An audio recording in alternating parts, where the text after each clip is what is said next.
Okay. All right. Over to you. Good evening, Blessing. everyone. Good Would evening, like to see your face everyone. if possible. I'm so sorry Okay, because I'm currently in Nigeria no problem. and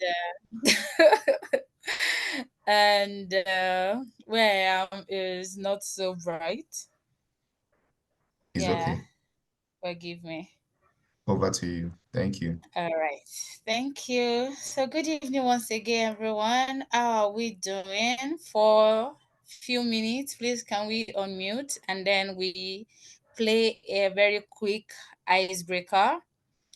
So we're going to pass the ball. So majorly, you tell us how your day went very shortly, and then you can also introduce yourself again. So my name is Blessing, and my day went well, very full, and I'm glad I'm here. I'm currently speaking from Abuja, Nigeria. So I'm going to be passing the ball to Dorcas. Good evening, Ma. Good evening, everyone. My name is Dorcas. My day also went well. I had a sufficient time to rest from the week hustling and bustling, and I'm very happy to be here. In fact, I really need this class. That's why I'm here. The earlier, the best for me. And I'm in Abuja, Nigeria. Thank you, Ma. All right, thank you. Please, Dorcas, pass the ball to the next person.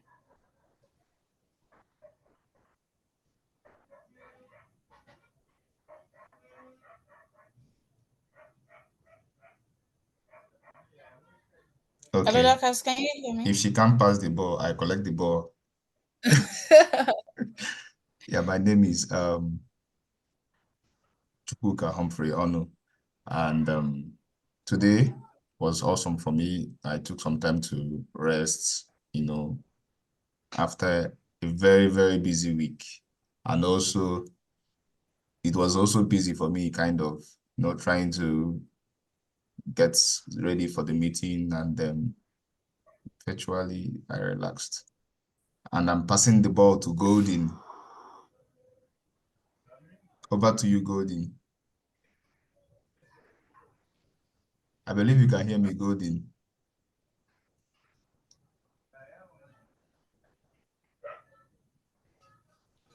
Okay, I'm not sure. I'm not sure she can Yes, I hear can hear you. Okay. Okay.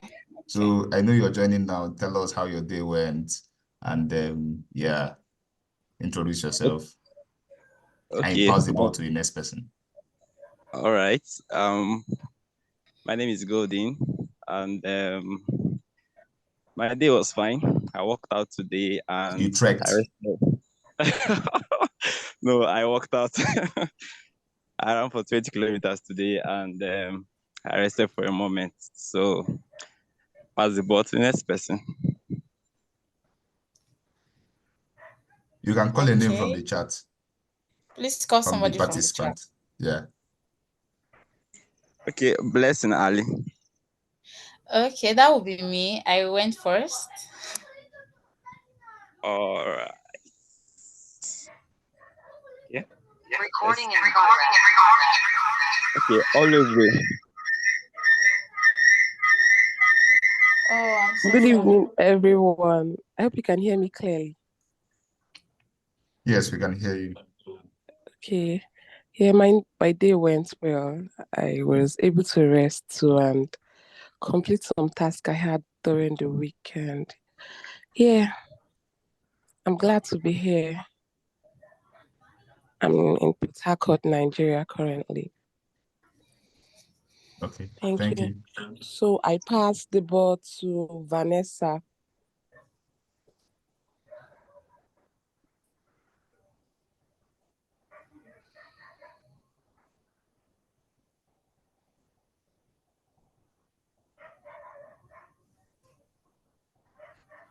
Okay, Vanessa, please, can you hear her? She just passed the ball to you. Hello, good evening. Sorry, I just joined. I don't know what's happening. Okay, so you're just to introduce yourself and tell us where you're joining from, and then you pass the ball to the next person. Okay. My name is Vanessa Adokochi. My day was cool. I thank God. Had rehearsals, came back home, preparing for tomorrow's Sunday. I'm speaking from Nigeria, Jos Plateau State. Wow. Okay, I pass the ball to Yunana. Yunana. Okay, good evening. Good evening. Thank you very much. My name is Elisha Yunana. I'm joining in from Nigeria, Plateau State, Jos in particular. Thank you very much. Thank you. Thank you, sir. Okay, I'm not sure. I'm not sure we have any other person to pass the ball to, so I'll just take it from here. All right. Good evening once again. I'm so excited to be here. By way of testimony, the last time I took this training, I was in an accident. I took the training from the scene of the accident. I remember. And it's good to be taking it again today. Very healthy, very okay, Oh, and glory to God. I'm really excited to be here. Oh, glory All to right, God. thank you. All right, so first, permit me to not be so formal and appreciate God's servants, my father, for this opportunity. And this is in no way ritual. This is, I really mean it. And for everyone that have organized this, thank you so much for reaching out. It's a privilege. So we're just going to move on.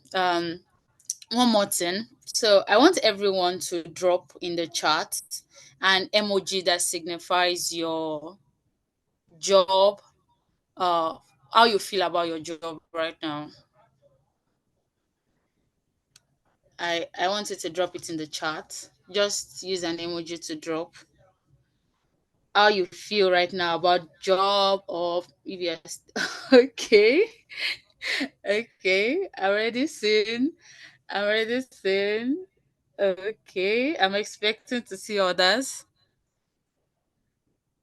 Okay. Okay. Oh wow. It's a mix of everything. Okay. Mm, okay.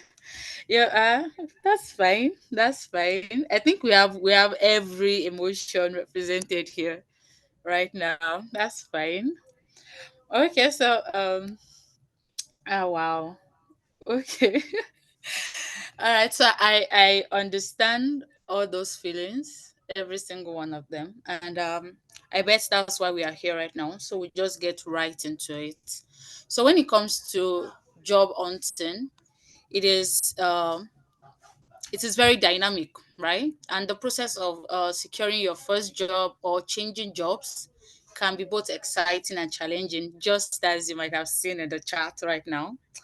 So employers are looking for candidates who do not only possess the right qualification, but can effectively communicate their value, right? So you communicate your value through your CV and how you express yourself during your interviews, right? This training is geared towards demystifying the job application process, and I really hope that we can move very fast because I would want to show you guys how to also generate your CV using ChatGPT if that is okay. I hope that we can get there. Okay, so we're going to be talking about to craft an effective CV, how to craft a cover letter, how to prepare for your interview, and we're going to talk about we're going to talk about all of that. We'll talk about to follow up, and then we're going to have our interactive session. So please do let me know at any point if you can't hear me or you can't see my screen. Is my screen moving? Are you guys seeing it? It's not moving, but I It can see your stopped screen. moving. Okay. All right. So I think I'll just stop sharing for a while, then share again. to see.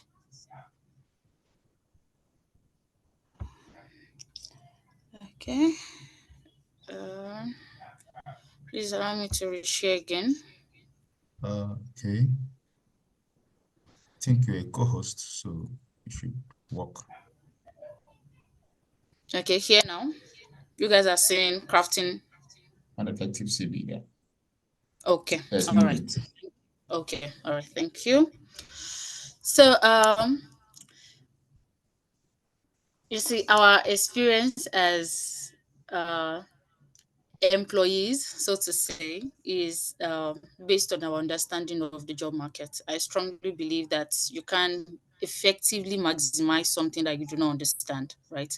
So it starts from understanding exactly what you're looking for, right? What you're looking for.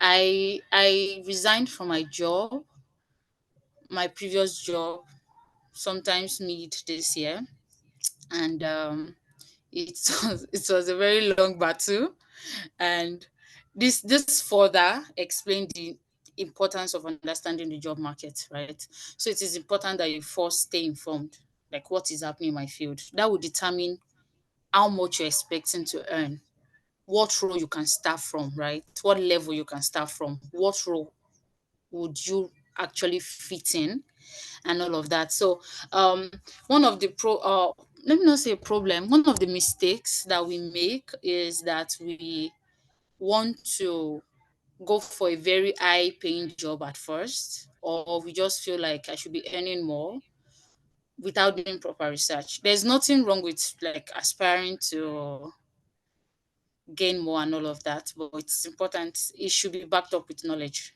right? Whatever you aspire to do should be backed up with knowledge. So, what is happening in the field that I want to join? What is happening in human resource field? What is happening in marketing? What is happening in tech? What is happening in web development? What is like conduct a thorough research on your chosen industry, understand its current state and the growth and any significant changes that have happened, right? There was a before now, I think like 5 years ago, it was called personnel management for my field. It was called personnel management. Now it is called human resource. And as at this year, it is now called people operations, right? So these trends happen a lot.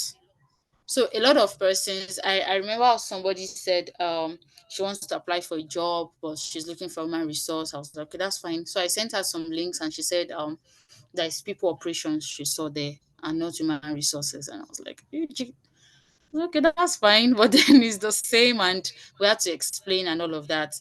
Another person said she got to an interview and she was being interviewed for something else, and I asked like how different, and she told me, and the only difference was that the industry now calls it a new name, right? So it's important that you stay relevant and also identify the skills and qualifications that are currently in demand, right? When it was personnel management, most of what you have to do is be able to talk to people. Most importantly, know how to be mean and harsh to people, because that's what traditional human resource is. People, the whole idea people have is that they are the wicked people of the organization. As long as you are mean and wicked, you should at least, that's the first qualification and all of that. But then it has moved significantly now. It has moved significantly now. There's even human resource for business development, there's human resource for tech.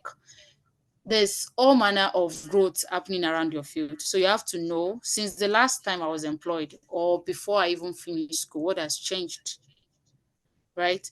Also, continuous learning. Continuous learning. It is very, absolutely very important that you continually learn. I mean, daily. So that you've not gotten a job is not an excuse to do nothing, right? It's not an excuse to do nothing. Throughout 2020, I was, so to say, quote and unquote, jobless.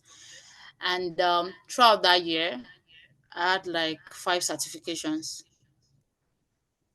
the ones that you can recognize. Like, it's not like maybe Coursera or something. Like, I had certifications, and those certifications helped me by the time I was ready to get a job, right? So it's important that you continually learn. In fact, I have a medical background in school, my degree. I was in the medical line. My mom is a medical practitioner and she wanted me to do it, and I did it. Then I finished and I moved to human resource, right? So for someone who had a medical background and has moved to social sciences and everything, I was able to achieve certifications so much that I was able to register my own HR company, right? So it is continually learning, continually learning. By the time I was ready to work, I'd gained so much knowledge from reading and volunteering that it was sufficient as an experience for me. So when I was talking, I wasn't talking like a science student. And they were like, "Are you sure you want to do internship?" I was like, "Absolutely. I want to do internship. I don't have any like practical experience." They're like, "You sound like you know it." Right? So knowledge makes you sound like you really know it. Because actually, knowledge is knowing it, right? So also be able to adapt to changes, it will always come. So moving on directly to CV.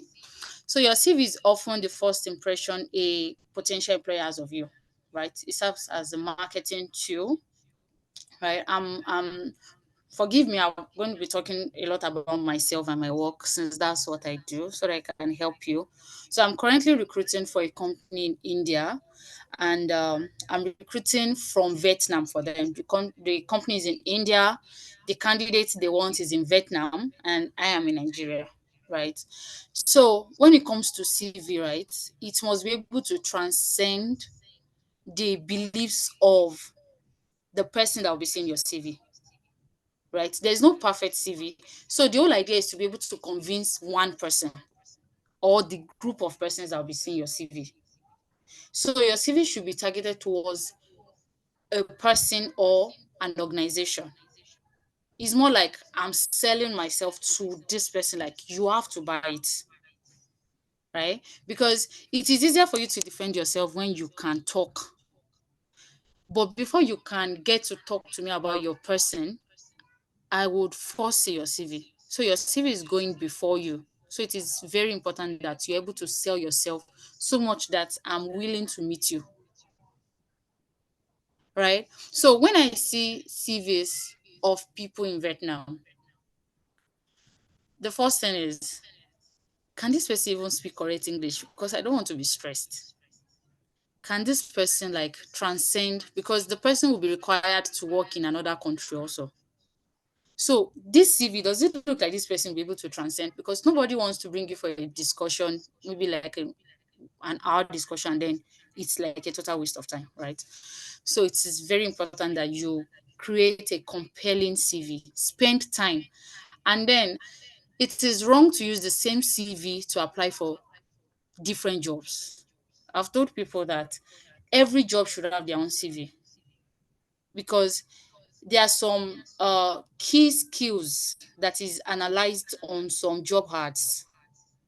So you have to first understand the job ads before you can create your CV. So make sure your CV, I'm not saying you copy the skill and put it on your CV, but then make sure that your CV is like giving them the answer to the question they asked on the job ad. So that is how you pass through applicant tracking systems. For big organizations like those Fortune 500 companies, what they do is that they select CV based on keywords. So if they're saying we need somebody, we need a web developer, and you should be able to use okay, let's say data analyst, and you should be able to use Python, for example. And your CV, you are very good, but the only thing you do not have is Python. You are automatically out, irrespective of how good you are, right? Because that is like a major key, and that is what they are using to select. So it's important that you check your job ads. So the component of an effective CV are the contact information. I'm going to show us a CV shortly, professional summary or not. So this or not is, I had an interview 2 years back, yeah, and on my professional summary, I'd said analytical young lady seeking to, you know how we write all those stuffs. And unfortunately for me, I got to the interview and people were saying, that they gave us mathematical questions to solve. Actually, that was the first part, and I was seeing calculus and all of those things. I hate mathematics, I must be sincere. And I managed to pass. But the second stage of the interview is to solve on the board what you missed. So for every of the mathematical question that we missed, they gave us our script back. And then there are like 5 persons seated, and you have a board, and they told you to be solving that question there. And I froze. That's the truth. I totally froze. And one of the guys picked my CV and he was like, "But you said analytical. Do you not understand the meaning of that word?" And that was the end of the CV, of the interview, right? Because they started asking questions like, "Did somebody do the CV for you? What's the meaning of analytical?" And no matter how prepared you are for an interview, such questions already threw you off. So if your professional summary is going to work against you, just leave it. Actually, it is not very compulsory for CVs. I personally don't usually go through it. That's the truth. Because except on your CV, I see that you're like a managerial position or like a senior role. I don't read your professional summary. So if it's going to put you in trouble, it's better to just leave it, right? And at this point, let me also state that if you don't have a master's degree, your CV should not be more than 2 pages,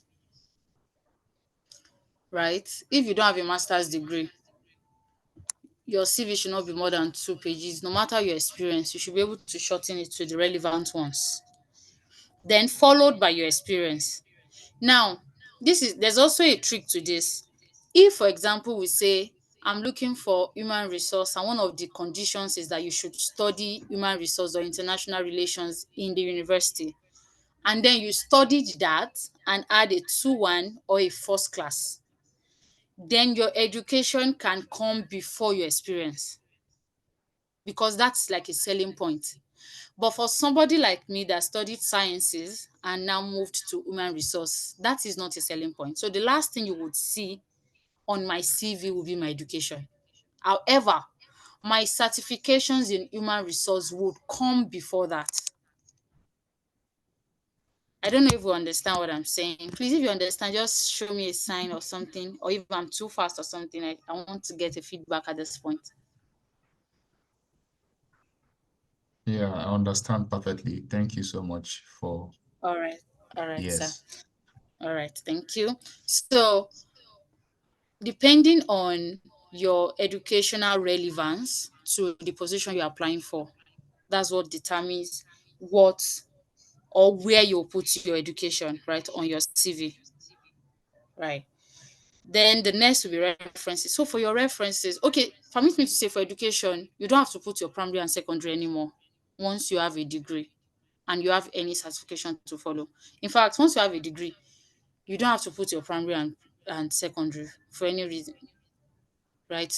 I'm sure nobody wants to see that anymore. And we already know by now that you don't put your state of origin and all of that, except you are applying for a government job. I know government jobs require you to put all of that.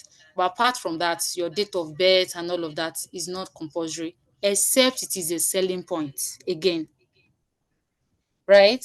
So if it's not a selling point, you don't have to put it. Whatever is not a selling point, whatever can be a disadvantage to you should not be on your CV. Whatever can bring questions, things like single, married, you don't have to put it, right? When they get there and they ask you, you are better able to explain. So whatever doesn't need to be on your CV should not be there. During interviews, if it comes up, you are better positioned to answer those questions at that point. But then, if you put it on your CV, it's even possible that that's why you not be called at all, right?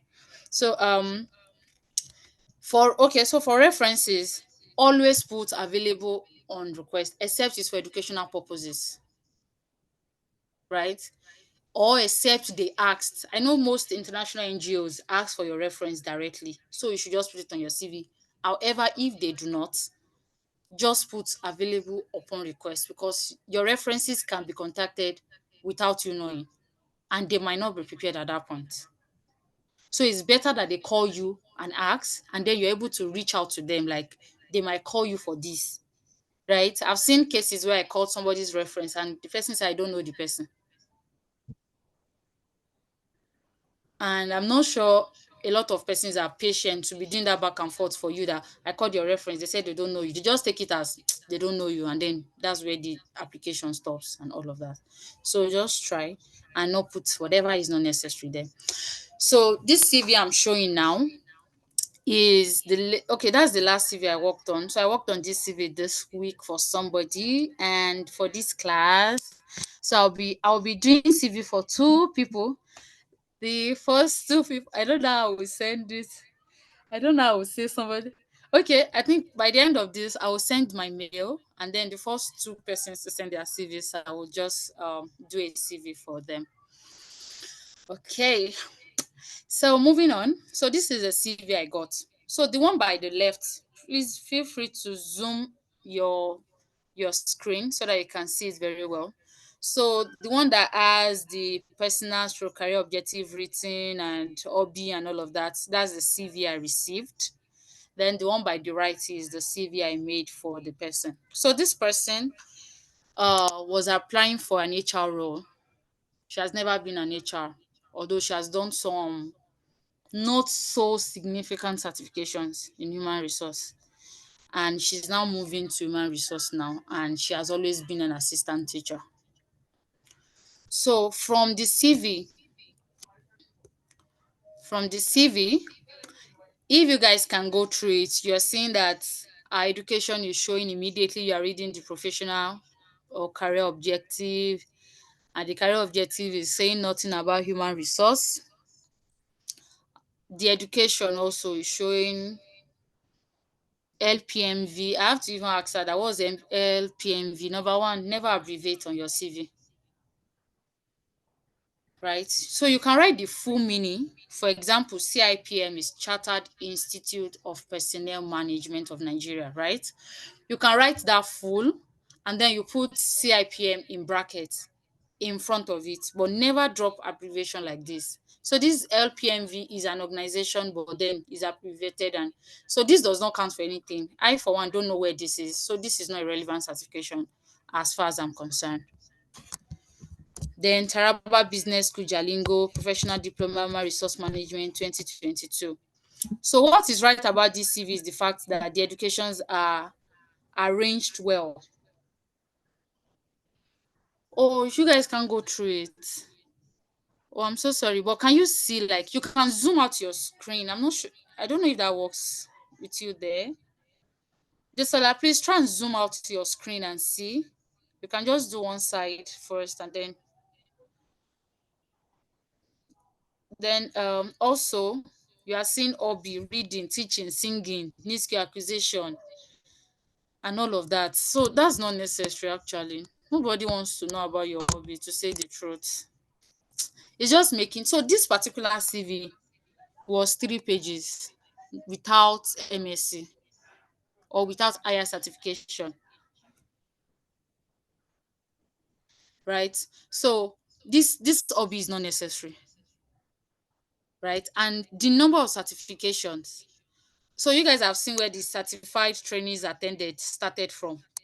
See, it continued all the way to this page before some learning. In fact, I'm seeing certifications about International Spelling Bee Nigeria Certificate of Recognition, Safeguarding, English Instructor, and all of that. Like, it is absolutely not necessary, right? So let's go through the CV that I made for this same person.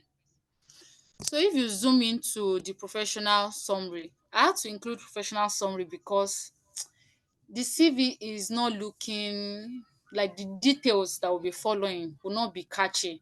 So I'm trying to sell out the person more, right? So I've just written that I'm a motivated and versatile professional with a rich background in education, seeking a challenging human resource role, right? As opposed to what she wrote before, I've now introduced why they might not be expecting much under, right? They might not be expecting much from my experience because I'm now seeking a challenging human resource role to channel my passion, right?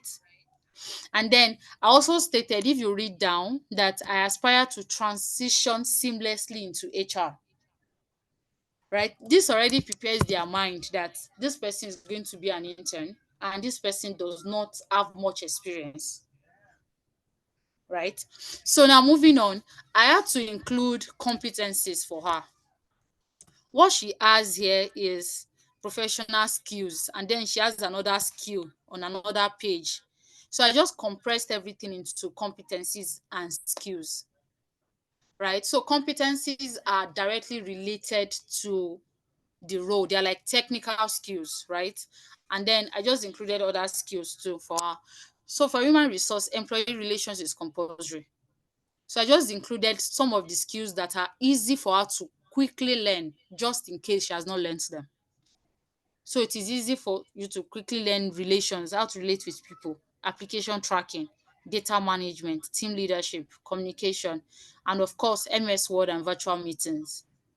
So virtual meetings has become very compulsory in every workspace now, because since COVID, we've had to transition to virtual meetings. I'm sorry, I'm trying to rush at this point. I'm seeing that my time is low now. All right. So let's quickly move to the professional experience. That's the point where I really want to show you guys. So I think I'll just go to this. Okay, please let me use this part then. So our work experience here, if you check, she said um Staville School, Abuja Jai, Phase 2, assistant class teacher. And then she said everything about school. I explained assignment and test. I provide administrative support. I took attendance. I identified student challenges. I modeled acceptable behavior and all of this. So these are good for teaching, but this has not shown anything human resource so far. So I just used ChatGPT to refine this same experience so that it doesn't look like we are lying on the CV, right? So I tried to relate this experience to human resource. So this is what I made for her. If you go to this, if you zoom out the professional experience part that I wrote for her. So I broke it down into different categories for human resource. Number one thing is student engagement and recognition. So in human resource, we have what we call engagement and recognition, right? So I just showed, then I listed the stuff that she did. Next, I said collaboration and communication. Then I listed what she did. Then I said administrative support. I also listed what she did, and behavioral modeling and management. So all of these things are like different parts of human resource. We have behavioral modeling in human resource. We have management. We have administrative support. So this is beginning to look like human resource, right? Even though it is still the same experience, but we have fine-tuned it to sound like the teaching experience was preparing her for human resource position. I don't know if we understand. So I'm saying that no experience is wasted. The problem is how you can fine tune it to look like it can be applicable to the role you're applying for, especially for those that are transitioning from one role to another. So if you say that you're able to coordinate children in class, how can that help you as a marketer? It can be that you are able to uh, make people, you are able to negotiate and control towards a higher scale or higher sales in business. Do you understand? So it is important that you are able to um, manage to fine tune your experience to suit the position that you are now applying for. So that was what I did for her in this CV. And then I just went to her education. So all those plenty certifications, more than 10 that she used, I just picked out the ones that are relevant to this role. And then I saw some international human resource management roles there. I put them. Then, of course, I put the Kogi State University Bachelor of Arts. I put it also as partial degree. There are references, they are available upon request. So this CV now is shorter from a fully packed 3 pages. I was able to do two pages for her, and then it's looking more. Hey, I've showed my candidate name. Okay, it's looking more like human resource, right? Can I proceed? Yes, you can. All right, Yes, thank you you. can. All right, thank you. Okay, so moving on to cover letter now. So is cover letter compulsory? Yes and no. No, because some organizations say they don't want it.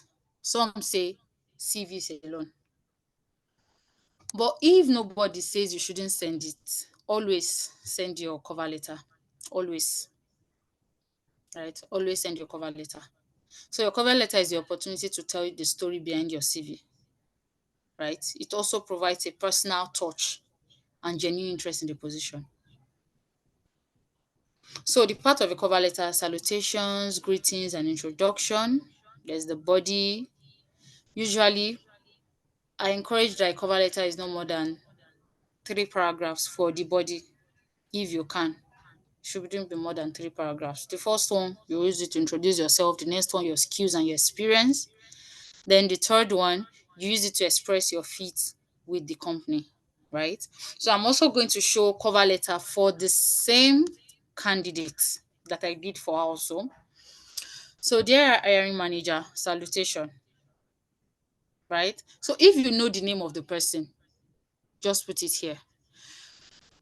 You see this dear sir stroke ma, don't do it, right? Don't do it. That thing we do, dear sir stroke ma. As much as you can, don't do it, right? Just do dear hiring manager, dear human resource team. You can also do team. In case where you don't know, you can address it to the human resource team. For educational purposes, I advise that people write it to the probably PG school, or to this one, to the registrar, to the this one, right? Specifically address it. That DSR stroke man does not, I don't know how, but we at least have agreed with a couple of friends that it doesn't sound so well. And for very touchy people, it's better you just avoid it altogether, right? So I'm writing to express my strong interest in the human resource position at Electoral Foundation. It's not, that's my foundation, by the way. So it's not like the ladies foundation. Okay, so as advertised via LinkedIn, also try and state where you got the advertisement from. If it's from a friend, just say advertised. Do you understand? So with a background as an assistant class teacher, I bring a unique blend of skills in adaptability, collaborative teamwork, and analytical thinking. In this case, I'm not an analytical person. Analytical thinking, this time, that I believe aligns well with the dynamic and people-centric environment your company values. I've also told the company, right? And in my current role, I've successfully done that, I've done this and I've done that, but has also equipped me with valuable skills in data-driven decision making, a crucial asset in human resource management.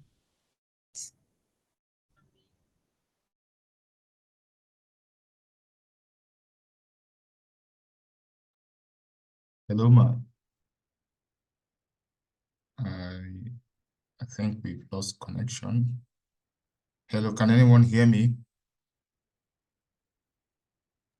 Yes, I can hear you. Yes, sir. Okay. I Yes, think I can hear you. she has lost connection. Yes, sir. We can be patient a little while she joined back. So we still have some persons on the group chat that have not introduced themselves. I am seeing one Chinese name. I'm seeing Ochogbe Akubo. Please, can you tell us where you are joining from? You can type it on the chat. I'm seeing one Chinese name. So she'll be joining back. I think we lost connection. I'm seeing Fadipe Blessing. You're welcome. Please let us know where you're joining from. I'm seeing Emanuela. Welcome. Let us know where you're joining from.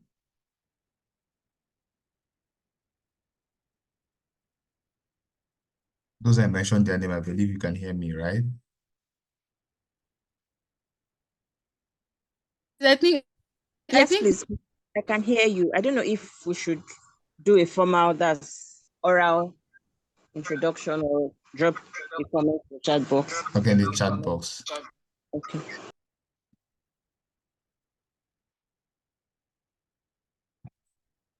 I believe we are enjoying the section anyway.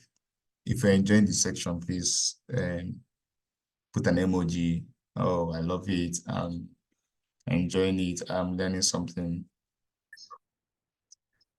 Okay. Our facilitator is back. Oh, so sorry, guys. Over to you, Ma. My internet skipped a bit. Sorry, guys. My internet skipped. All right. This one, are you guys? Yeah, we can hear you, but also your line is breaking. Oh, I'm so sorry.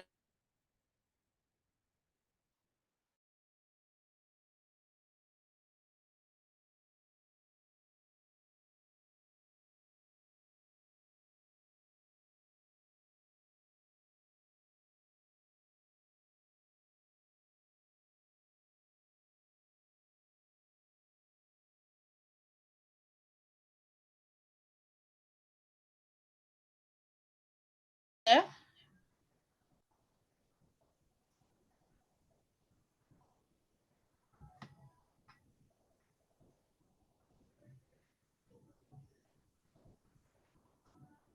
Hi, can you guys still hear me?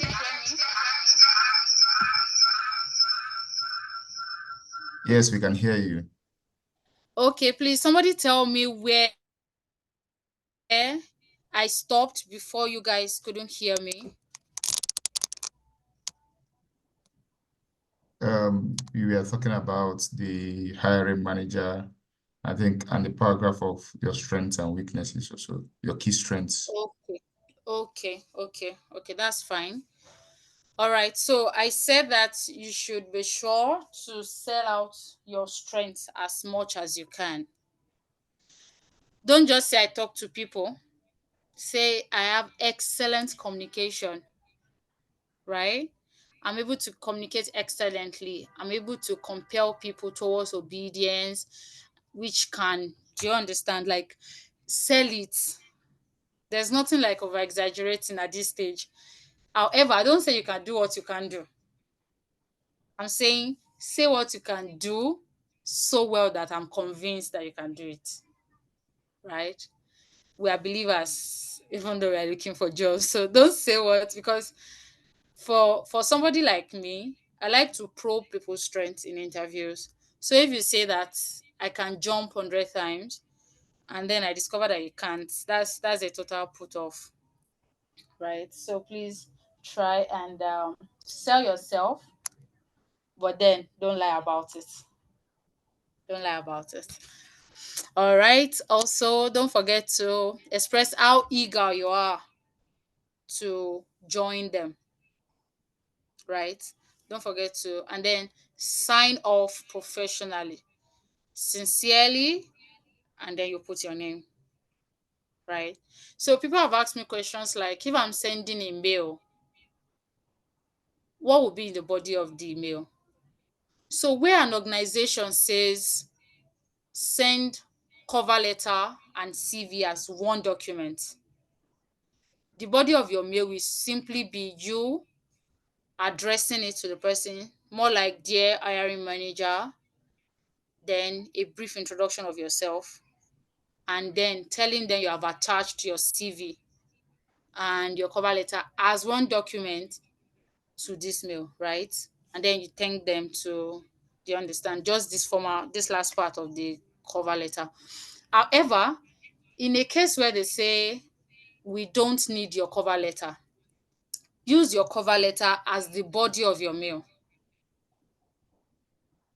So you copy this cover letter. So in that case, make sure the cover letter is not too long.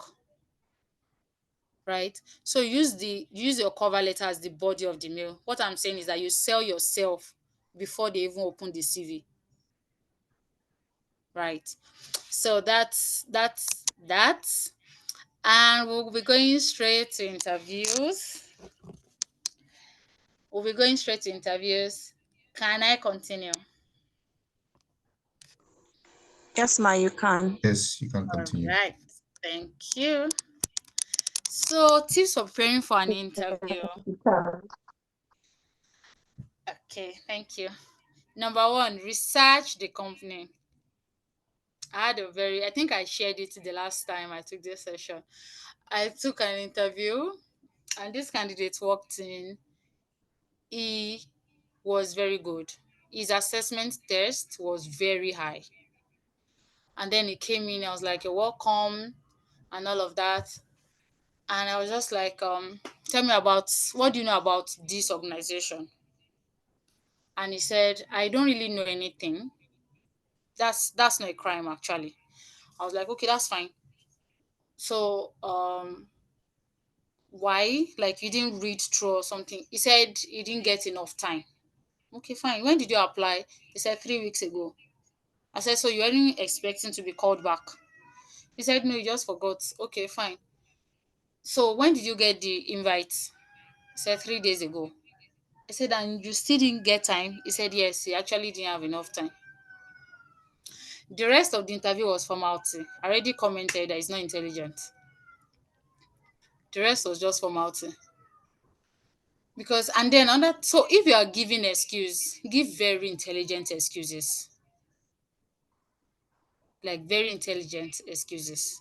Things like, I'm not saying you should not be truthful in interviews, but I'm just saying that such truth, so to say, is not so nice, at least for interviewers. It doesn't sell you so well, right? So research the company, know their values, their mission, and their culture. The advantage of that is that it helps you to tailor your answers. For example, a company that cares for children, there was a time I was working with the Abuja Children's Home, and it's an orphanage for FCT. So for that kind of place now, all my answers were emotional. All. So questions like, what are you passionate about? I said I'm passionate about seeing the world as a better place. The truth is that I really am passionate about it. So it's not like I lied. But then I I know that at that point I'm not appealing to their intelligence. I have to appeal to their emotions. For an organization that is profit oriented, all your answers must be showing that money will come in. What are you passionate about? I'm passionate about growth and increasing revenue. For that kind of organization, they are interested because that's the bottom line, that's their value, right? For organizations what other example now? For okay, say for the organization I currently work with is like a training and what's it called for organizations. For them now, their value is spreading knowledge. So my answers for passion is going to be something like, I hope to see a very educated Africa. And then I explain how that people do better when they know better. So now that has appealed to them. So it is important that you understand the value of the organization. Also, avoid generalized answers. I'm going to get there shortly. Then dress the part. I said dress the part. I didn't say dress corporately.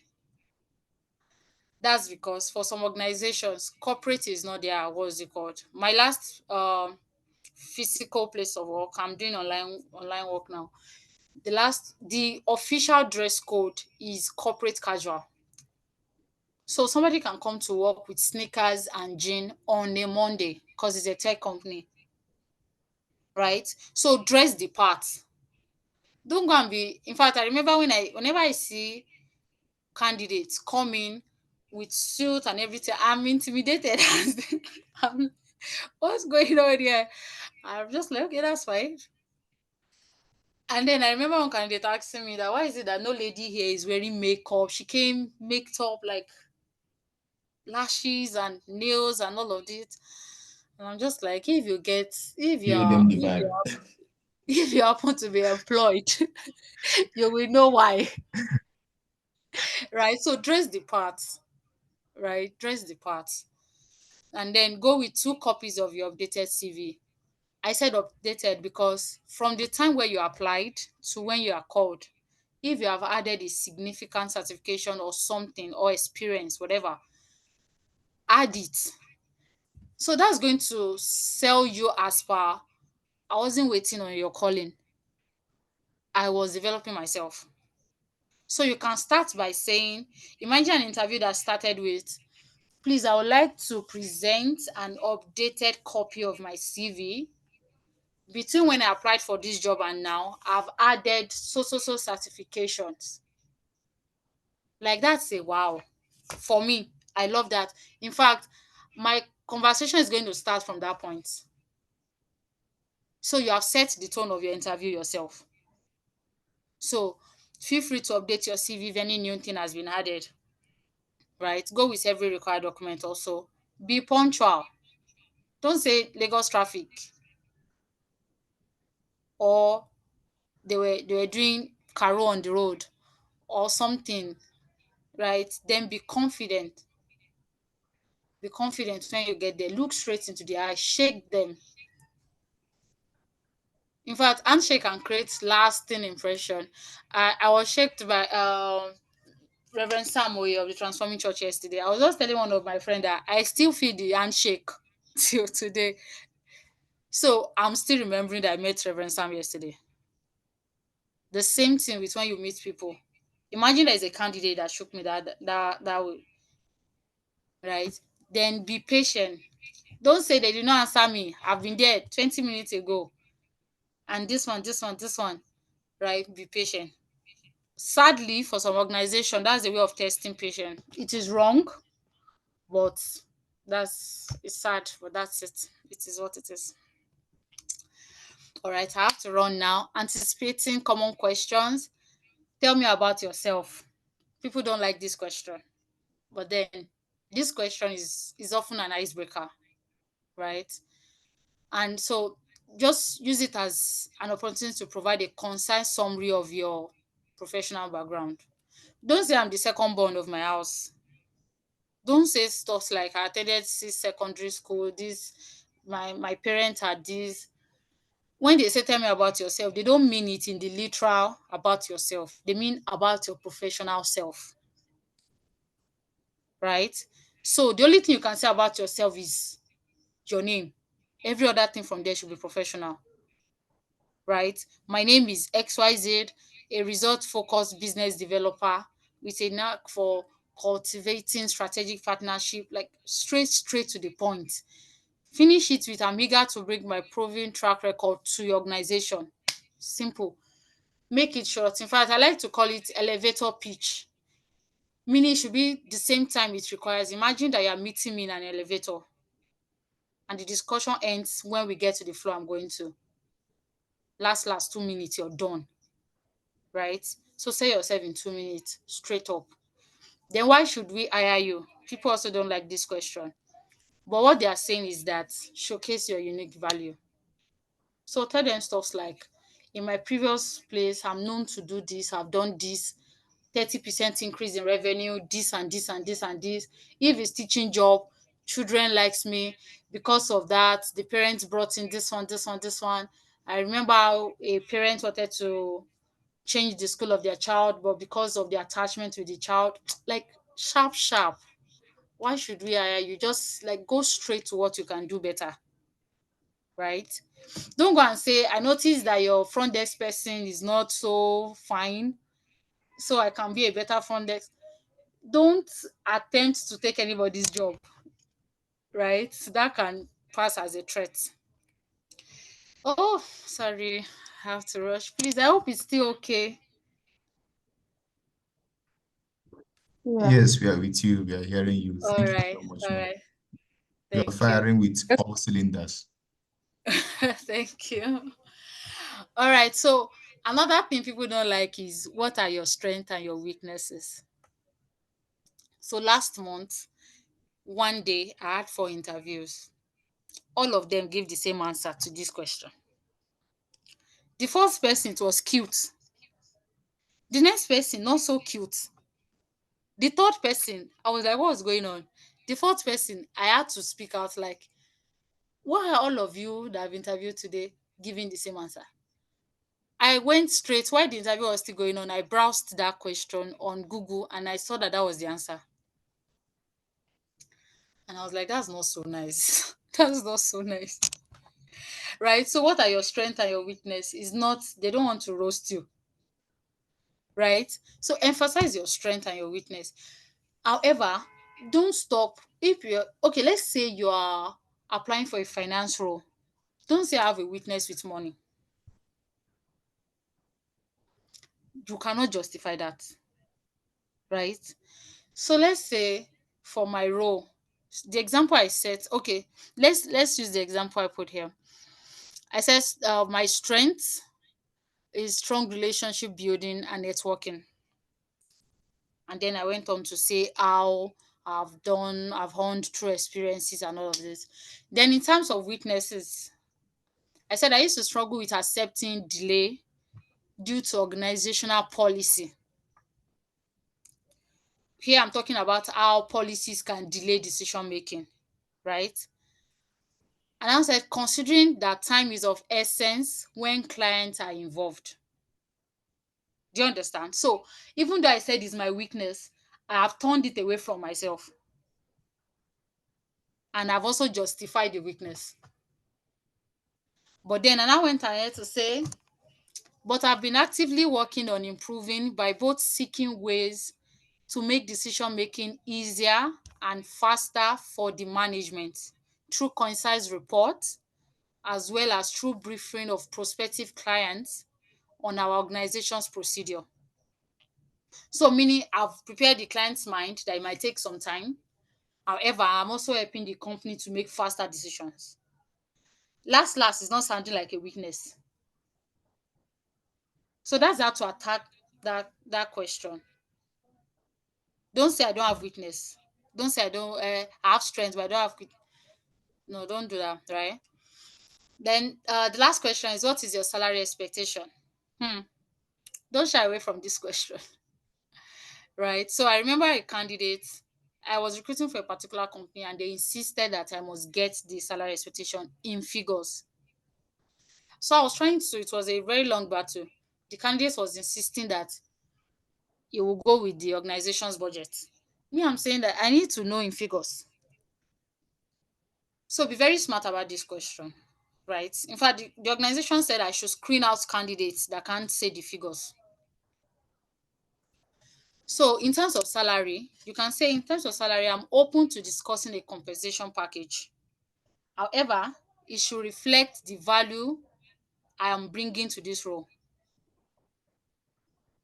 Now, another thing you can do is if they insisted on a figure, give them a range. For example, I can't earn less than 300,000. I'm just citing an example, right? So you can say from 300,000. So they know that your benchmark is 300,000. Then you can be like, or you can say 500,000 negotiable. But if you have a particular, like you have done your research, maybe you have somebody inside, you can give them the direct figure. This is what I want. That settles it. But if they are not insisting, you can tell them you want something that can cater for your needs, afford certifications, like afford you to get better at the job and motivate you. You can leave it like that. However, if they insist on a figure, give figures.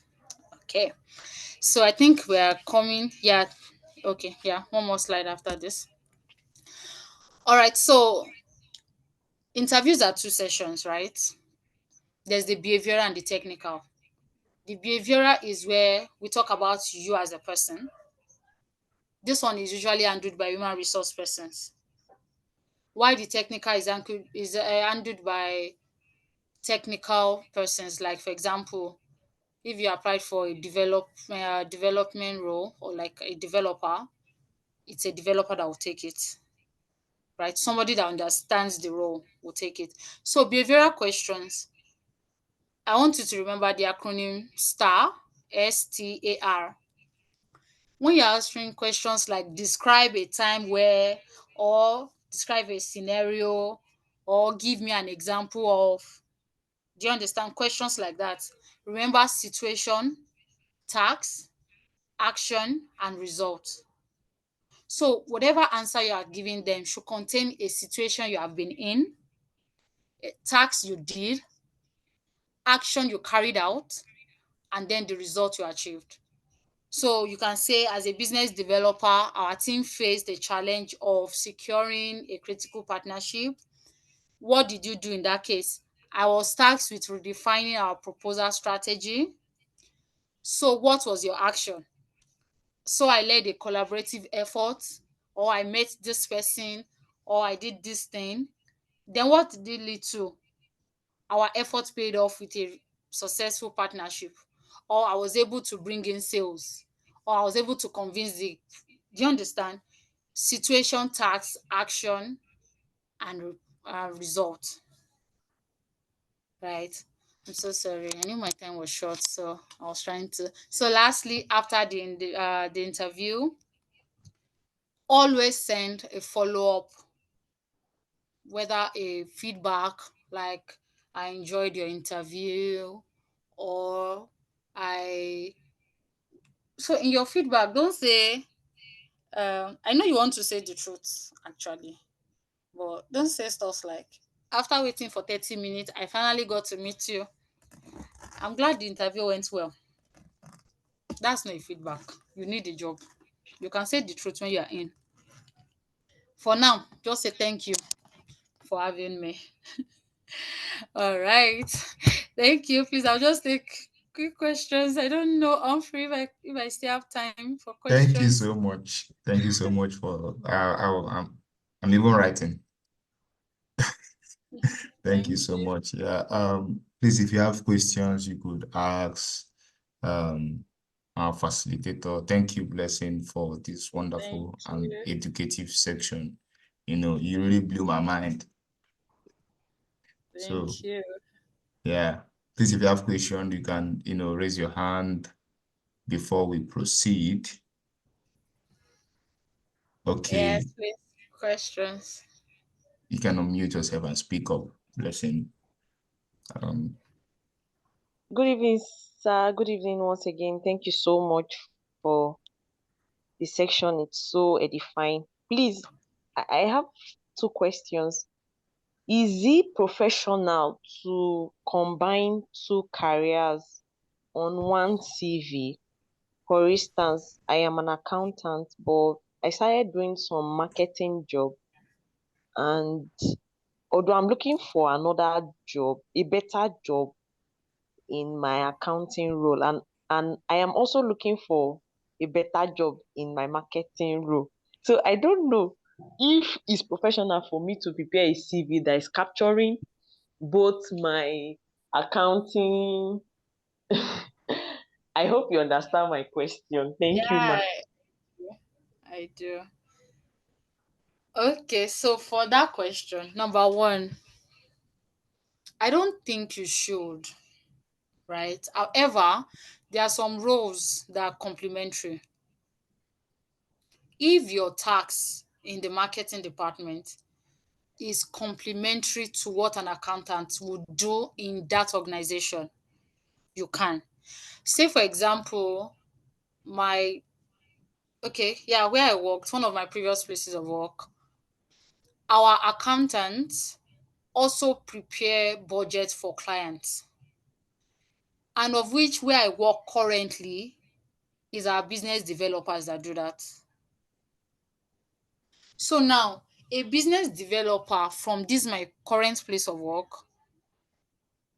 can use that experience to apply for an accounting role in my previous place of work, because the tasks are complementary for both organizations. But if you have read the job description and it does not state anything like that, to be safe, really, it's better to just leave it out. Like I said, you can have up to 40 CVs. In fact, for one role, I personally have more than 20 CVs, and it's all for human resource. Based on the job description, I will draft out a CV sharp based on your own job description, right? So if it's complementary, yes. But if it is not, so you are stating business developer or marketing, but the task you are stating is on their job description, right? So it's working. But if it is not complementary, it is not advisable. Yeah. I don't know if I answered that question. That's Okay, yes, ma, you've answered the question and you've actually answered the second question. Thank you so much, ma. oh, thank you. Is there any other question? Please, we can ask our question before we move to the next section. Thank you so much, Ma, for this wonderful session. Like I feel like folding my own presentation right now. Okay, please, finally, I'm going to drop my mail now in the chat. So I think I'll just increase the CVs to 3, but you also have to send me the role you're applying for and probably the job description if there is. So the first 3 persons, I will just take it. Yeah, it's Oh, soft somebody copy. wants a soft copy of the slides. Yeah, I can yeah, okay, yeah. Okay, yes. You would have to Is probably it send me your. possible? Okay, Yeah, I that's fine. think you can actually watch the video again because it's Okay, recorded. yeah, yeah. It's So that's. recorded and it will be uploaded on the YouTube platform. Oh, okay, that's fine. Yes, Thank you. All yes. right, thank you, Alfred. Yeah, okay. Thank you so much, Ma. We are happy to have you, and we're happy to have you. We'd also like you to, if you're less busy, you could join the next section because me, I'm still learning from you. You are HR personnel. Me, I'm sharing my own experience. Okay, okay. I would stay. Okay, thank you so much. Thank you Thank so you. much for staying. You can stop sharing. Okay. So if you are still enjoying the section, I would like you to drop an emoji. Yes, I am learning something. I'm learning something. I'm learning something.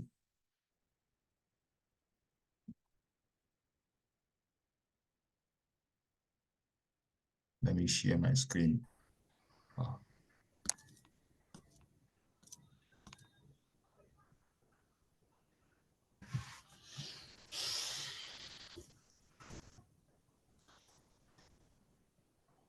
Can you see my screen?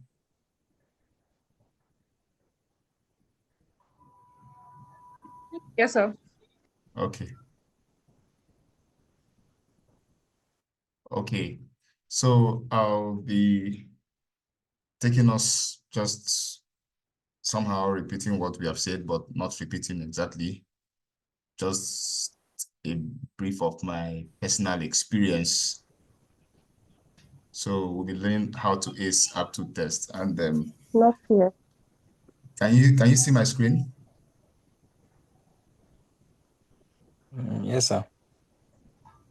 You can see my screen. Yes, sir. Okay. So we'll be learning how to ace aptitude test from my own personal experience. And I'm glad that we have a HR personnel in our midst so she can add 1 or 2 stuff because I've been under their knife severally.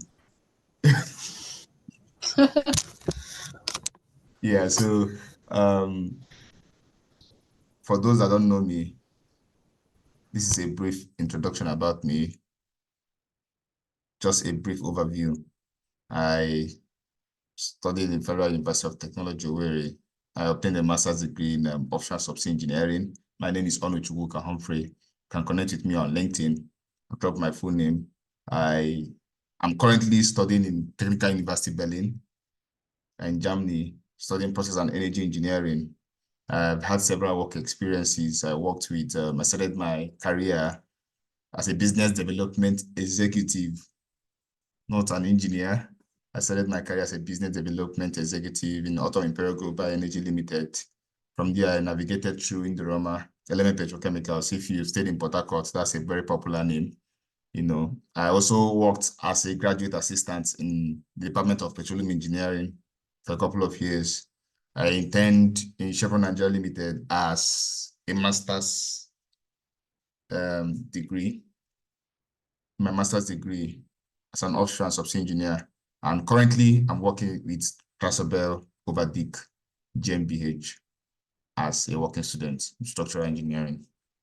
Just a brief overview of myself. No big deals. So I've written some aptitude tests. It's just a few of the ones I can't remember all. These are the aptitude tests I've written and I've passed. I know that some of us must have written tests, UBA Bank, Access Bank, Polaris Bank, different kinds of aptitude tests. And these are the ones I've written and I've passed. So Acing aptitude tests, they are very important things. Our facilitator have mentioned some things about interview. I'm not going to bore us with that knowledge, but I'm just going to say a few things that would help and buttress what we've learned so far. So why aptitude test? We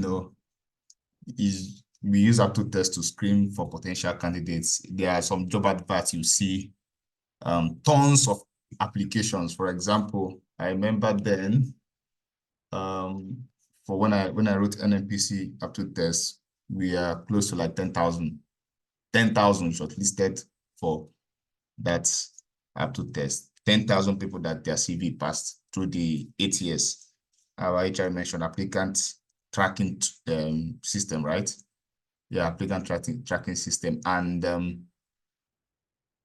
aptitude test is used to screen for potential candidates, is used to help shape the decision of the human resource manager in making informed decision in hiring. It helps also to assess the applicant's ability to solve problems. It helps to understand how you reason. It helps to understand how you work with others. I tend to understand how you get along with others. So it also serves as a way to measure your performance, when you're giving the job.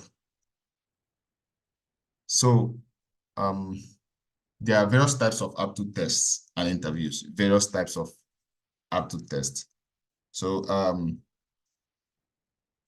we have the skills test. So what the skill test does is like typically a type of test that relates to the important function of the job. Like, probably the job mentions, oh, we need someone that knows how to code with Python. We need someone that is very proficient in Microsoft Excel, VBA. So the skills test is particularly for that role. Then we also have the knowledge test. The knowledge tests are designed to measure how a candidate knows about a particular aspect of the job. For example, if the job talks about, I'm an engineer, so sorry if I use engineering vocabulary. For example, if it talks about trying to clean the turbine or turbine maintenance, they ask you specific things on that particular role. They will have the ability test. The ability tests, are used to measure cognitive and mental ability. The ability test has been related to performance levels and are based on presenting candidates with workplace scenarios. They're trying to test you, how do you relate, how you solve some problems in the workplace. Then you have the personality test. The personality test is trying to assess your personality, your openness to experience. It tries to assess your emotional stability also. You will see things like, if someone offends you on the job, who do you report to? you see the various options, most likely and not likely. You see options like, okay, I'll report to my supervisor, I will confront the person, I will tell the person like this. And by the time you answer, they were able to tell the kind of person you are. Some persons in their behaviors, when they have some encounter in the job, they'll just change it for the person. And forget that there is a work ethics in handling some situations at the workplace. Then we also have the panel interviews, the assessment centers, the telephone interview, and our HRO personnel in our midst. I know that she must have done this kind of interviews for people, panel interviews, assessment centers, and telephone interview. Tell me if I'm in the right direction. Yes, definitely. So tips to acing aptitude test. This is particularly my own experience. Practice aptitude test questions. Practice aptitude test questions. There are various aptitude test, questions, tons of them all over the place. How many of us have heard of GMAT? I've heard of Dragnet, HCP, Workforce, SHL. Some of these bodies organize this aptitude test for companies. Like you just get, okay, the companies will just recruit them and say, please get me so number of individual. And they do the job, get the results, and publish to the company for further interview. Now, during it's my personal experience, during my NYSC, I graduated with a first class, and some people say, oh, first class job is already waiting for you. Big lie. So if you don't prepare for opportunities, you cannot grab them. So then I met one of my mentors, and he asked me to start practicing GMAT. I was serving then. I started practicing GMAT, and first of all, I thought that I looked at the question, maths, easy. I am very good in mathematics, to the glory of God. So I started practicing, and I discovered that, man, this thing is taking me so much time to solve problems. Something that should be, you see all those percentage, interest, graphs, and stuff. I was taking so much time to solve questions that people look at and just get the answer. So I said, okay, there must be a trick about these things. So I started practicing, I started watching videos, started learning tricks. They are very trick. Maybe somebody tell you, I sell something and make a profit of 25%, so amount. You'll be able to tell the answer immediately without pressing your calculator. There are tricks to these things. So your ability to practice, it can never be overemphasized. You have to practice. So I started practicing. The first aptitude test I wrote was, I had 40 questions to answer in 10 minutes. 40 questions to answer in 10 minutes. That's ridiculous. That's ridiculous. So it was difficult. After that first time, I started practicing. I did Dragnet. I did Workforce. At a point, okay, I remember the first aptitude test I wrote, finishing from school. That was ExxonMobil graduate trainee. Man, I entered the exam hall, and the kind of questions I saw there, first of all, what I asked myself is, how do these people expect me to answer a graph, 4 graphs, 20 questions in 20 minutes? How? Irrespective of how good I am, how can I manage it? And I was struggling. At least I answered some, and I came out of that exam. And I met someone that told me, man, I answered everything. I was like, what's happening here? What's happening here? Something that I just struggled to. Somebody is telling me he answered everything. What happened? So I've tried to find out. The guy told me, oh, I've seen some of the questions before. Wow. And it dawned onto me that it's about practicing. Practice as many aptitude tests as you can before sitting for an assessment. So ask for information on the type of test you'll be sitting. For example, you get a mail for a test. The first thing I do is to ask, okay, if the mail doesn't specify, say it doesn't specify something like numerical, verbal, discipline-based test, doesn't specify, you have the right to mail the human resource personnel and ask, what kind of test am I expecting?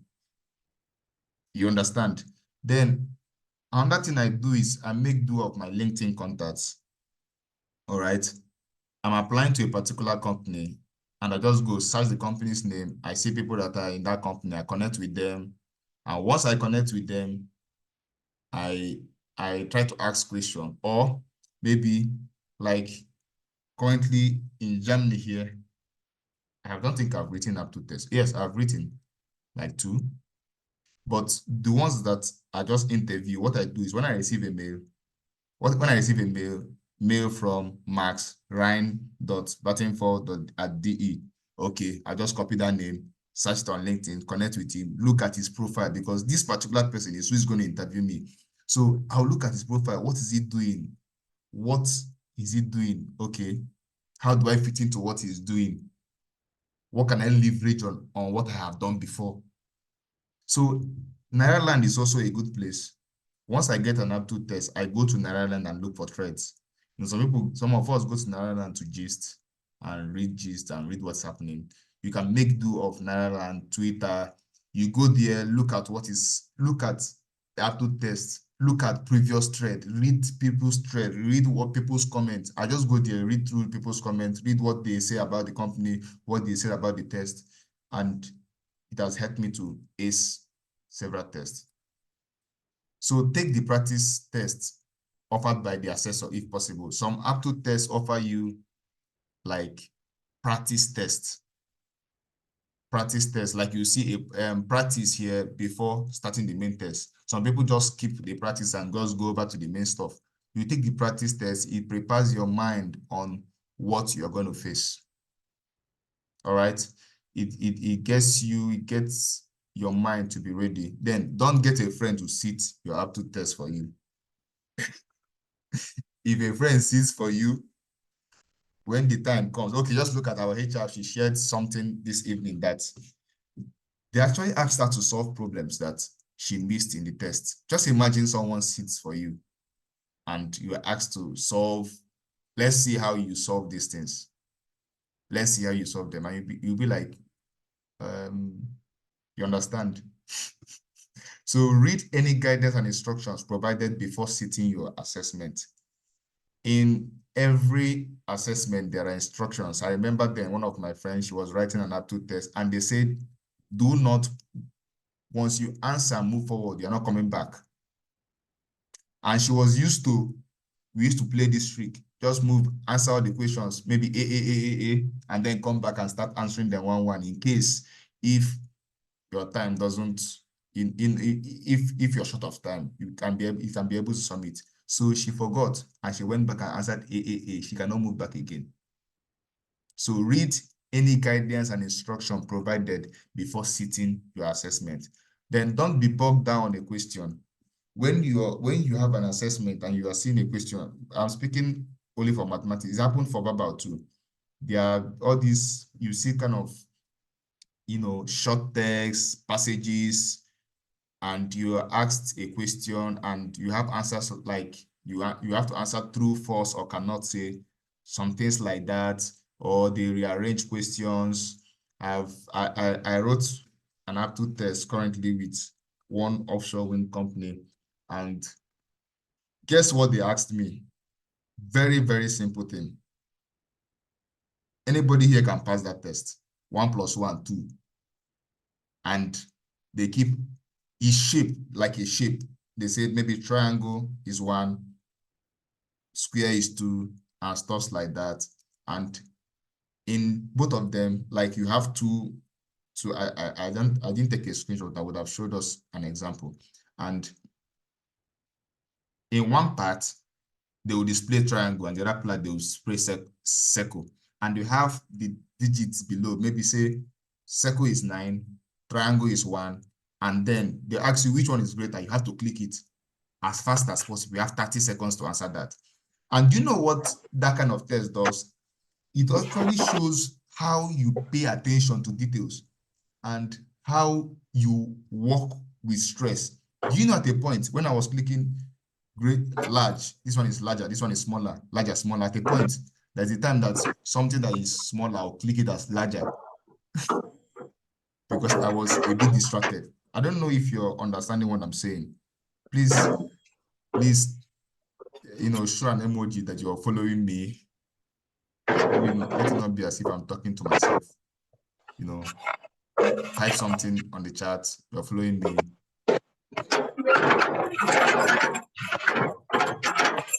You're following me.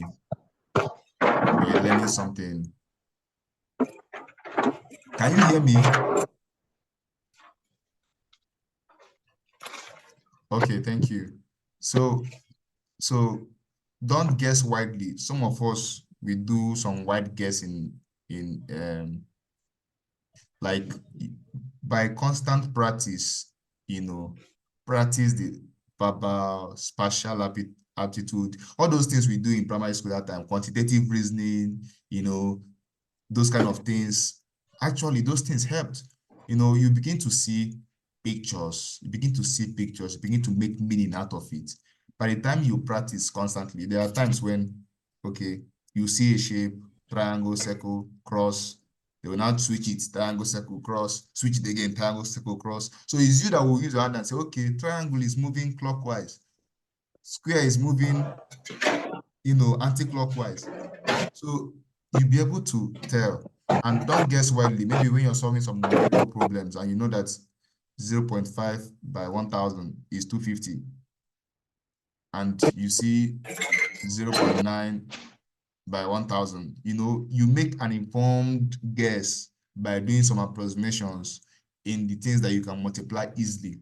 So spend a few seconds familiarizing yourself with the graph and table. Don't rush to answer questions. Just spending some time to familiarize yourself with graphs and tables or something can actually, or the text can help you familiarize with what you are expected to answer. And by the time you understand these charts, it's easy. So our HR personnel have talked about interviews. You can look at this picture. You can tell that this guy is very confident.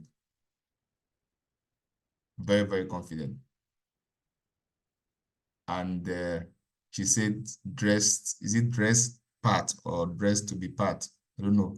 I can't remember the exact words she used, but I discovered that several companies have their several ways of dressing. Okay. For example, in Nigeria, it's a different game altogether. Here, it's a different game. In Europe, it's a different game altogether. Because I begin to ask some questions. Like I had several interviews, and the Nigerian sense in me said immediately, get suit, get tie. So at a point I said, no, let me ask these people. I'm in a foreign land. I'm not in my country. Let me ask these people, how do they dress actually? Can I dress?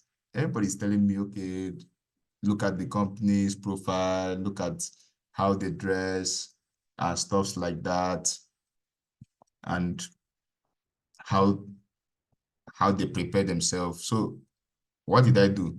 I said, okay, let me know about dress, because if you overdress, it's a problem. So everybody keep telling me, don't overdress, don't overdress. I said, okay, I just got my shirt, got my trouser, just tucked in, looked smart, and I went there. And as I got there, the person interviewing me wore polo and jeans. Like polo and jeans. I said, okay. But the impression I gave at first, it mattered. The way he received me was different. Even after he still got in contact with me. We got talking, even though I wasn't selected for the job. But there's something I learned. So let's continue. So there are types of interviewers. I did a bit of research from my personal experience. There are kinds of interviewers. The absentee interviewer is, the interviewer that doesn't even pay attention to what's going on. He's there, maybe he's distracted with other work, he's pressing his phone, and they are interviewing you, and like it's not focused. So then we have the buddy interviewer. This buddy interviewer is the one that tries to keep you calm, tries to crack joke with you, tries to make you happy, try to make you relaxed, and you just feel at home to be able to answer the questions we are being asked. Then we have the inquisitor. The inquisitor is not your friend. It's not your friend. He's that kind of person that makes you hate interview. But impressing the inquisitor have a long way of landing you the job. Then we have the laser beam. Like laser beam is something that is focused. This person has a particular interest in a particular area, probably a sales area, or the person focuses his or her question on the sales role or on the role in which you are being interviewed for. We have the shotgun. The shotgun is that interviewer that asks you different questions. He's asking you here, and you're just finishing. He's shooting you again, and you are finishing. He's shooting you again, and you're finishing. He's shooting you again. Different areas, Then we have the silver bullet. The silver bullet interviewer is the person that asks you weird questions, kind of, how do you knot a tie? How do you knot a tie? Like, you'd be like, why are you asking me how to knot a tie? Okay, I've been in an interview and they asked me, how do I make coffee? Ha. Like, I asked well, in my mind, why are you asking me how I make coffee? Like, why? So they are particular to something that the person is interested to know about. Okay. I remember in Shell Assessment Center, there are interviewers that pays attention to how you behave, how you sit down, how you stand up, how you how you drink water. Do you swallow the cup? Some people swallow cup. Please let me know you're following me. Just drop something in the chat that you're following me. Thank you. Thank you. So now tips to ace Aptitude interviews. Like she has mentioned everything. I'm just going to talk to you about my own experience. What I do once I get invitation for an interview, first thing I do is, okay, how many people in my circle do I know that is working in this place? I'll try to find out. Then there are key people in the industry I know. Okay, have you heard of this company? I'll go and check the company. I'll check their mission, vision statement, core values, what they're interested in. Our HR personnel has mentioned it.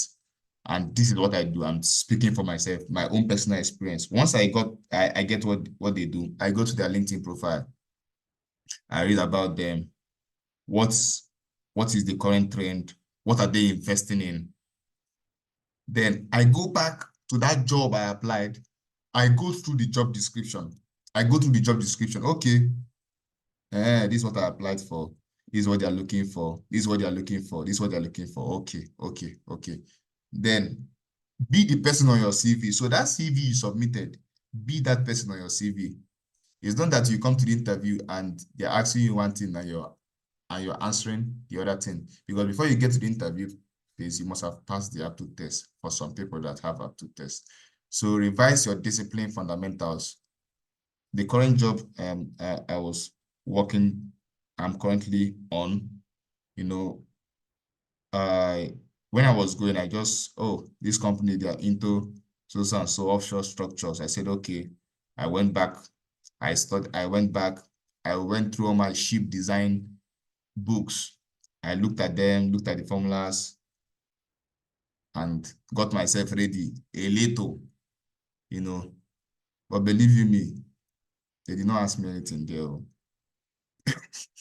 But what I was asked, what I was asked was something related, but it was something I built over time. So that's why your fundamentals is key. If you're applying for any role, the fundamentals is key. So what I built over time, something I learned in my 300 level, and I actually taught it in school, that saved me that day. So, and some things I viewed. So participate in relevant discussions. Some of us are highly chinekated and Holy Ghostic, and we don't participate in some relevant discussions like politics, business, legal, what's happening around you, what's the trend, you know. I'll give you one experience. I had an interview with Akrit Petroleum Nigeria Limited in Lagos, and I got through the aptitude test. Then I came to the interview. It was like five interviewers, then with one white man, and he started firing me with all cylinders, like all cylinders. The crankshaft was running so hard. So I was answering, they would give me marker, go to the board, draw. I was answering all the technical questions, and okay, now they came to politics. I didn't know, I didn't expect. The first thing they asked me is, what's happening now in Nigeria? My goodness, I hated news with every passion in me. Like, I hate news. So when they asked me what's happening now, and I've forgotten, I think then it was Goodluck Jonathan was still, no, Buhari was still in power. Yes, Buhari was in power. That was 2019, yes. So they asked me what's happening currently. I just remember that dollar was fluctuating. I just said dollar is fluctuating, it's increasing. You know, then what else? I mentioned, I think, was it then the Chibok girls issue? No, Chibok girls is so I mentioned something that was happening then. Then the next thing they asked me is, what's the current oil price? Ha! I was like, what's happening here? Current oil price. And imagine a petroleum engineer, he doesn't know the current oil price. I felt so bad. Then I said, I don't know. He said, okay, but you should be listening to the news. I said, yeah, kind of, I'm listening to the news. And they asked me, okay, can you guess maybe previous oil price? When they say guess, I don't even know what to guess. Then I said, okay, if I guess $100 per barrel. I said, $100 is too much, or it's good. I started thinking as if I'm the one selling the crude oil. So when I got home and I checked online, I saw $35 per barrel. Hey, you understand? So pay attention to also news. And I think they also asked me again, they asked me then, who is the largest producer of oil in Nigeria, in Africa? Ha! I was asking myself, these are things you're supposed to know. So, but because I was not paying attention to news, you know, only when I listen to news with some people's WhatsApp status, and when they post, I say, okay, this is happening, this is what's happening, this is the trend. Okay, some of us, you don't even know much about the Russian war, the war that is happening currently in Europe, Russia, what caused it. Some of us don't even know World War II. Some of us don't even know um, some of us don't even know, you know, what's happening currently. So understand your career path, know what is happening in that place, know what is happening in that space. So that's why LinkedIn is very important. LinkedIn is very important. And lastly, dress well, be confident and audible. Our HR personnel have said everything in that area. Thank you. Thank you. Thank you so much, sir. So you can, if you had me or if you enjoyed the section, please use an emoji to signify, yes, I had you, yes, I'm impressed, you have some questions.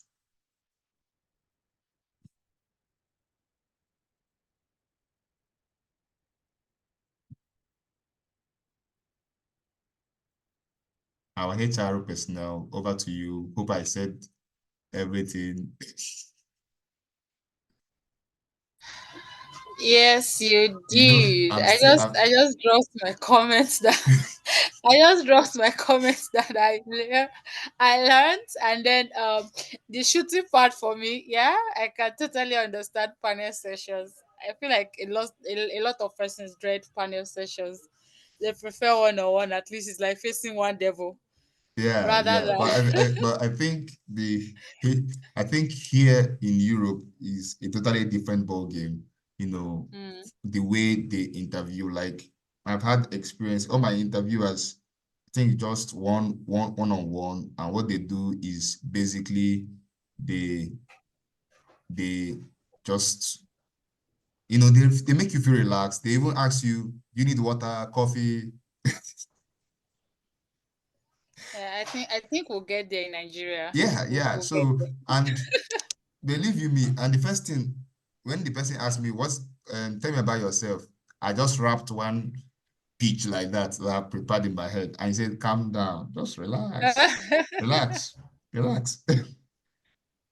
So being friendly and relaxed. I've had some of them, especially they also want to know where you see yourself in the next 5 years. How do you fit into their company? In Nigeria, someone that did not study anything related to banking, accounting, works in the bank. But here, you can't try it. You can't even try it.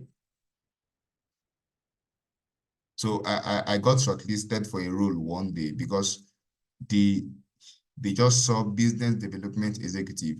I just did that, in Nigeria, and that is not my profession. But the person just said, okay, let me give him a shot. And he gave me a try, and he saw that, oh, you are actually good in technical aspect, but that business, something that they find, you don't really have it. But we still talk, and I learned something from there. So particularly as everything she has said, I have some comments on the chat.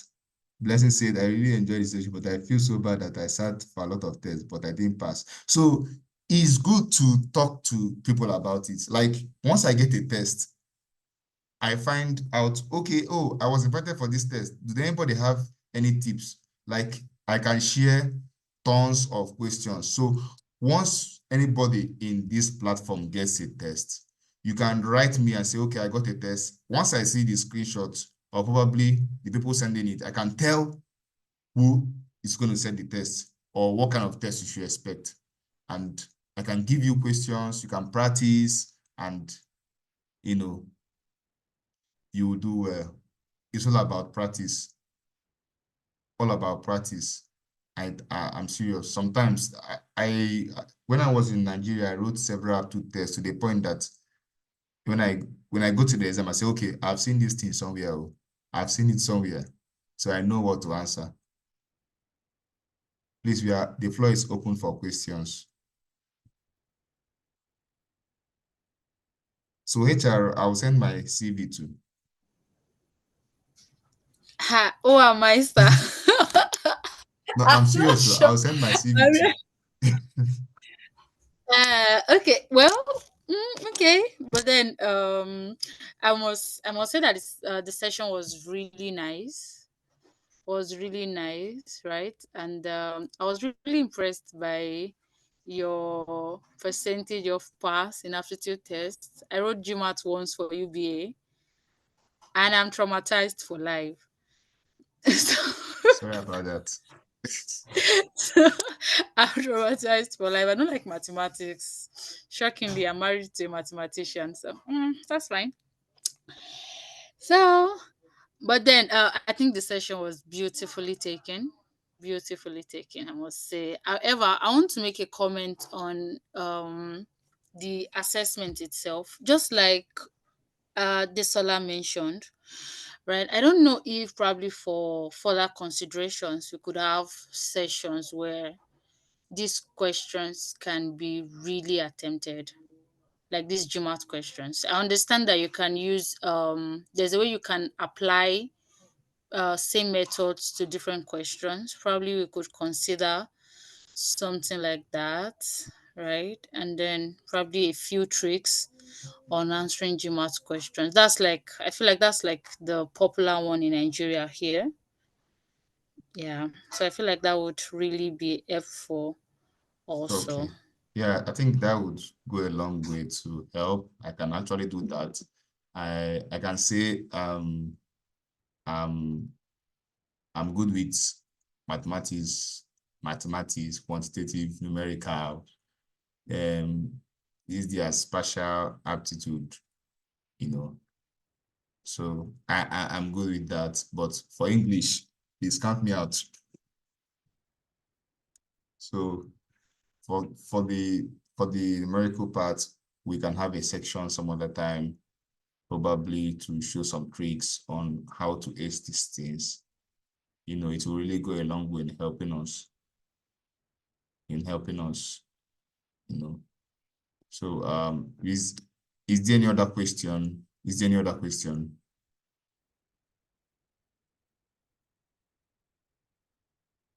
Golden, thank you for joining.